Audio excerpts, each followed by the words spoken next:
opinion-based thing. I mean, kind of a quick little thing. I wanted to talk about Bob Chapek real quick.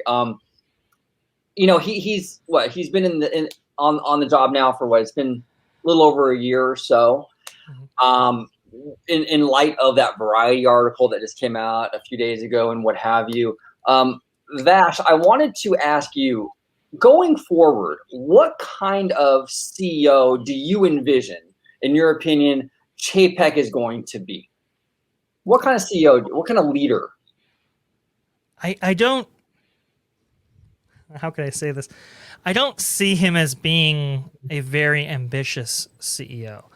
I will say, I think we've had discussions with this like this before, but I think, within those discussions, kind of a treading water CEO. I think you made the comparison to Tim Cook and Apple and how that was going from Steve Jobs. That's kind of a disparity there. I think that's where we're headed towards. That doesn't say that there won't be great stuff out of this era of Disney. I think there will be, and I will say that some of these things have been significantly hindered by what was going on, by what's been happening in the world over the last year and a half or so. So we really haven't seen the fruits of what his plans are kind of play out. He just, it's all about just like staying afloat at this point, more than anything. So we really haven't given him a chance, I think. Now look, if you look at the Parks division, the Parks Experiences and Parks division of the company, they were spending like $25 billion at one point from all their capital expenditures all around the world. So I don't think he's adverse to spending money. I think there is ambition there.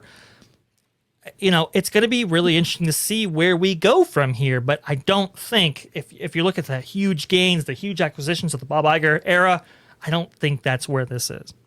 Yeah, and yeah, exactly. That's where I stand. I mean, I don't think he's going to completely destroy the Walt Disney Company, but I don't think he's going to be, as visionary as a Bob Iger.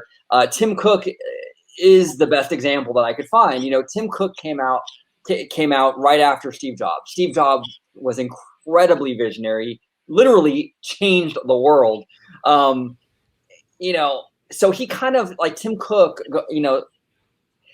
he kept Apple going, but there hasn't been any, oh my God, wow innovations coming out of Apple really since he's took over. Everything is like, yeah, we're going to make the iPad bigger. We're going to make it smaller. We're going to give you multiple colors now. Now it comes in rose gold and red and green, right? That's basically the Tim Cook era, where Steve Jobs was like all about really changing everything up. And I think Chapek will be similar to that. He's not going to destroy Disney, but there's not going to be any groundbreaking, amazing innovations to come out really of his tenure. I think it's just going to be kind of like keeping things the way they are, as we go. Mr. Family Man, what are your thoughts going forward of Bob Chapek? What kind of leader do you think he's going to be going forward? Yeah, I kind of agree with both of you. I think he's just the type that, does he have a lot of flaws? He does. Are there certain things that kind of gripes me about him? Yes. But I think it's to the notion of you're never going to get the same kind of outcome from one CEO to another. They're all going to bring something different to the plate, where he may better something that we're not even thinking of right now today. He may, in the time coming, he may, alter something to say, hey, you know what, we didn't think about doing this, but this actually works. And I think, giving him at least the opportunity that, he was being overshadowed by Iger and the success that he's done with all the acquisitions and everything, and Iger still being part of the company. Well, once Iger leaves and he has the full helm of the ship, so to speak, and now that with the global shutdown and the pandemic is starting to kind of deviate from the world, and it's like now it could give him the opportunity to say, okay, let me show you what I can do. To your point, Orange Grove, do I feel that he's going to do something immaculate? No, I don't think. I think it's more so going to be the stems of the company. Walt Disney Imagineering, the studios are going to say, you know what, we have ideas. what do you think of this? And he's pretty much the kind of, if he likes it, he'll go along with it. He'll sign off on it, and he'll be on board. But I don't think that he's the kind that will kind of have that leadership quality to say, what, I'm going to make this gigantic alter change to the company, good or bad. I think it's just pretty much going to be a level playing field. Yeah, and I'm all about giving these people a chance. I'm all about having an open mind because, I remember years ago when Bob Iger announced that Tom Staggs, the chief financial officer of the Walt Disney Company, the head bean counter, was going to be the head of the parks and resorts. A lot of fans were very upset about that. This is a finance guy, he's going to be terrible at running the parks. And really, honestly, I thought he was great. We got a lot of great. I did too. Honestly, I was crushed to the fact that he lost the opportunity to even become CEO, because I think during that time he would have done really well. And I think even Staggs would have done very well as far as being in this predicament right now that we are with the finances, like within the company. I think he would have done great. I think he would have done great too. So I'm all about having an open mind. And even Chapek, I see a lot of fans kind of criticize like he's stiff on camera and stuff. And he is. Believe me, he's super awkward on camera. But I think we have to be careful when comparing Chapek to Bob Iger. They're completely two different situations. Bob Iger started his entire career off as a weatherman. So, of course, he's going to have the charisma thing. He's going to have that camera presence, and he's going to be very comfortable. He's got the perfect hair, the great smile, because that's what he started off as. He started off in front of the camera. But honestly, I'm being sarcastic here, but honestly, with Chapek, if you were to put him on a Disney attraction, you'd need a teleprompter just to tell him how to scream. Yeah, you would. I mean, he's very, very – he doesn't have that same charisma, and I don't expect him to, given his background. It's just not the same situation. Yeah. Yeah. I think in time, like within a time frame, I think even like with Bob Iger, as much as he has done for the company, I really think it's his time to pass the torch on, so to speak. I think like after so long, you need to have a little bit of a shakeup because each individual person has their own vision, has a different way, a different perspective of running things. So I actually agree. I mean, it's I think Bob Iger may have left a little bit too late. I think he may have might have done better. Especially, I know he's very much his legacy. It means a lot to him. I think for those reasons, may have been better to leave maybe a couple of years before he did. And there's some controversy about him, his timing and so forth.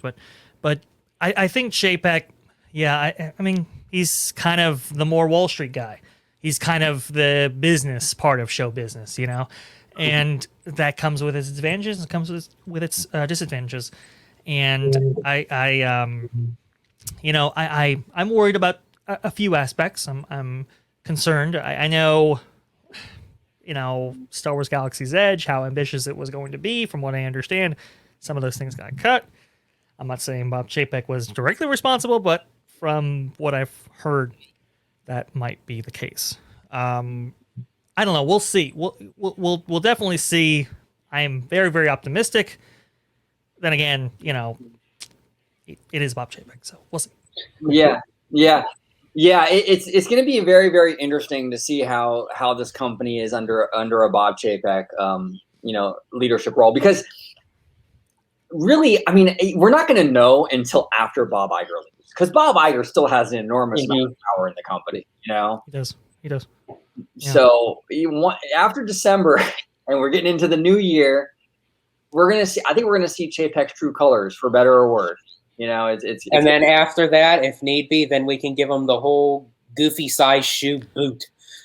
Right. Well, I'll tell you what, George. I mean, if we start seeing major problems in the Walt Disney Company, let's say, for example, and it's just hypothetical, let's say a year and a half, 2 years from now, right?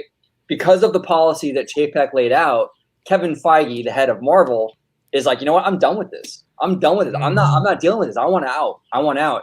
You might see something like that. You might see the board say, you know what, Chapek, you're not cutting it, buddy. And we can't afford to lose Kevin Feige over this. It might be another Eisner circa 2000. That's what I was just going to say. It might Right. be, if it comes down to it, it may come down, history repeats itself, just like with Eisner. If you start seeing some big creatives like you said, somebody like a Kevin Feige, I know he's more of a producer, but if you start seeing some big name talent walk out the door and that stock price fall and keep at those levels, he might be out of there quickly, more quickly than Bob Iger or Michael Eisner. Wow, that's incredible. I would love to get an honest, just real candid answer from Bob Iger about why he chose Chapek. And I'm not throwing shade at Chapek or anything. I'm just what? Honestly, if you really want my opinion, because I've been following it, I really think that they, and I hate to say this, but they had some tough decisions of who would really be able to replace Iger, because in my mind, I thought it was going to be Staggs. After Staggs didn't get the option to become CEO, he left. And it was like, well, who else is there? And it almost feels like that it's like that last man pick, so to speak, on the baseball field. And it's like, well, who is left? And I don't know. Maybe it was just Chapek. See, that's the problem with the acquisitions. Some of them, they've created very disproportionately sized shareholders with a lot of influence and control and power. And unfortunately, Tom Staggs was a victim of that.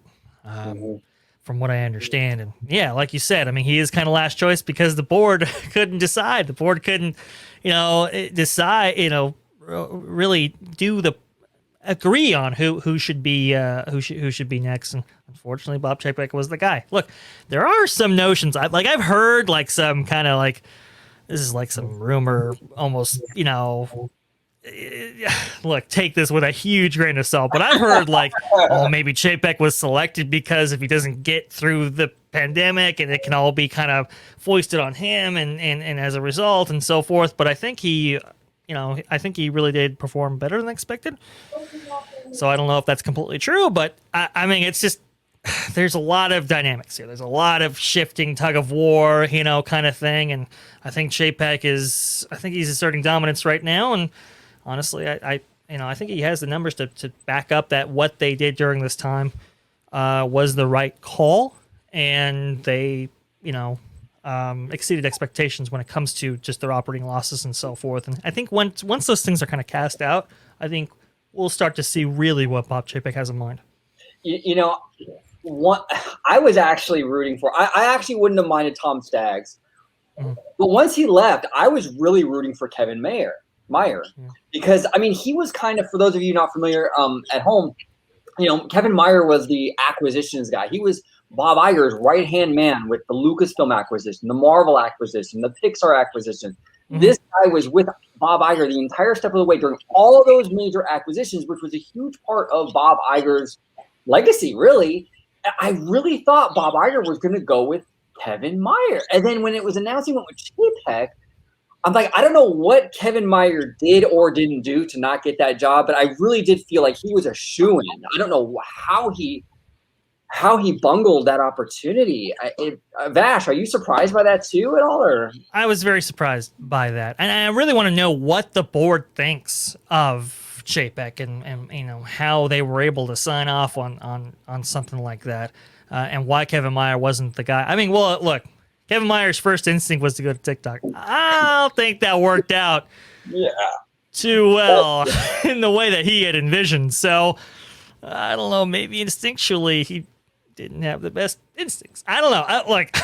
We could kind of, I mean, it is kind of strange. It's like, why the numbers guy? Why the, I don't know. I mean, I guess we should have foreseen it when he was taken from consumer products and placed into the role of Parks and Resorts. Then that's when he did the whole merger of and made the Parks Experiences and Parks division and so forth, and how that relationship was going to be fostered because of that merger. I think we should have, we probably should have been like, okay, this is probably going to be the guy. But even then, I think it came as a lot of shock to people because they just couldn't envision this guy being in this role. Yeah, I couldn't either. I think it was really weird. It was a really odd decision.